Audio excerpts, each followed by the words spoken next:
ইলিশ মাছ রান্না করলে আমি সবসময় ইলিশ মাছটা আগে জাল দিয়ে নিই, তারপরে রান্না করি। এতে মনে হয় তরকারির স্বাদটা আমার কাছে বেশি ভালো লাগে। আসসালামু আলাইকুম এভরিওয়ান। আজকে রান্না করছি কচু দিয়ে ইলিশ মাছের ঝোল। তো যেভাবে আমি সবসময় বাসাতে রান্না করি সেভাবে আপনাদেরকে আজকে দেখাবো। এখানে কতগুলো কচু নিয়েছি, খুঁজে খুঁজে এই কটাই পেলাম, বেশি ছিল না। তো কচুগুলো ভালো করে ধুয়ে আমি এবার কারি কুকারে কচুগুলো সিদ্ধ করে নিব। ঢাকনা দিয়ে ঢেকে দিলাম যেন তাড়াতাড়ি সিদ্ধ হয়ে যায়। তো কচুগুলো কিন্তু খুব ভালোভাবে সিদ্ধ হয়ে গেছে, এগুলো ঠান্ডা করে ছাড়িয়ে নিব। এদিকে আমি গ্যাসের চুলায় একটা কড়াই বসিয়ে দিলাম। এখানে আমি ইলিশ মাছটা জাল দিয়ে নিব। তার জন্য নিয়েছি পেঁয়াজ কুচি, কাঁচা মরিচ কুচি, লবণ আর একটু হলুদ দিয়েছি, আর কিছুই দিব না। তো এগুলো সব কিছু একটু হাত দিয়ে ভালো করে চটকে নিয়ে আমি আগে থেকে কেটে ধুয়ে রেখেছিলাম ইলিশ মাছ, তো সেগুলো একে একে দিয়ে দিচ্ছি। মাছ কাটতে যেয়ে দেখছি আবার একটু ডিমও হয়েছে ইলিশের, তো এই ডিমগুলো আমি দিয়ে দিলাম। এবারে মাছগুলোকে সব কিছু একসাথে আমি একটু ভালোভাবে মাখিয়ে নিব। মাখানো হয়ে গেছে, পানি দিয়ে দিব, সামান্য পরিমাণে দিব, কারণ এটা আবার আমি কচুর সাথে রান্না করব, যার কারণে অল্প করে পানি দিলাম। তো সব কিছু একটু ভালোভাবে মিশিয়ে দিলাম হাত দিয়ে। এবারে ঢাকনা দিয়ে ঢেকে আমি ঠিক 5 থেকে 6 মিনিট আমি জাল করে নেব। 5-6 মিনিট পর চলে আসলাম। এদিকে কিন্তু একদম পারফেক্টভাবে ইলিশ মাছ জাল দেওয়া হয়ে গেছে। তো অন্য একটা পাত্রে আমি ঢেলে নিয়েছি মাছগুলো।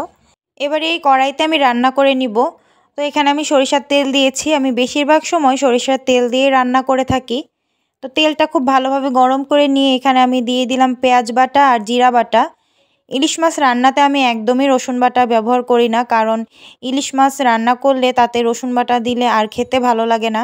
ইলিশের যে একটা সুন্দর ঘ্রাণ থাকে ওটা একদমই নষ্ট হয়ে যায়, যার কারণে রসুন বাটা আমি একদমই ব্যবহার করি না। গুঁড়া মশলার জন্য দিয়েছি হলুদ গুঁড়া, মরিচ গুঁড়া আর ধনিয়া গুঁড়া, স্বাদমতো লবণ দিয়ে দিলাম। এবারে সামান্য একটু পানি দিয়ে আমি মশলাগুলো একটু কষে নিব ভালো করে। আর এখানে আমি মরিচ গুঁড়াটা একটু বেশি ব্যবহার করেছি, একটু ঝাল ঝাল করব।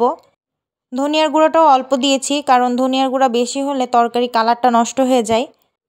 তো আগে থেকেই সেদ্ধ করে চুলে রেখেছিলাম কচু, তো দিয়ে দিলাম। কচুটা একদম সেদ্ধ করা, যার কারণে বেশিক্ষণ কষানো লাগবে না। আমি এখানে সামান্য একটু পানি দিয়ে ঢাকনা দিয়ে ঢেকে আমি অল্প কিছুক্ষণের জন্য কচুটা কষিয়ে নেব। এদিকে পানিটা কিন্তু খুব ভালোভাবে টেনে এসেছে, কষানো হয়ে গিয়েছে। এবারে আমি ঝোলের জন্য বেশি করে পানি দিয়ে দিলাম। ভালোভাবে ঝোলের পানি ফুটে আসলে আগে থেকে জাল দিয়ে রাখা ইলিশ মাছগুলো দিয়ে দিব।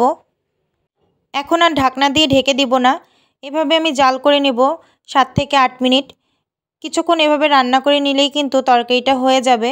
একটু ঝোল ঝোল রাখবো, কারণ কচুর তরকারি রান্নার পরে যখন ঠান্ডা হয়ে যায় তখন ঝোলটা টেনে যায়, যার কারণে একটু ঝোল রেখেছি।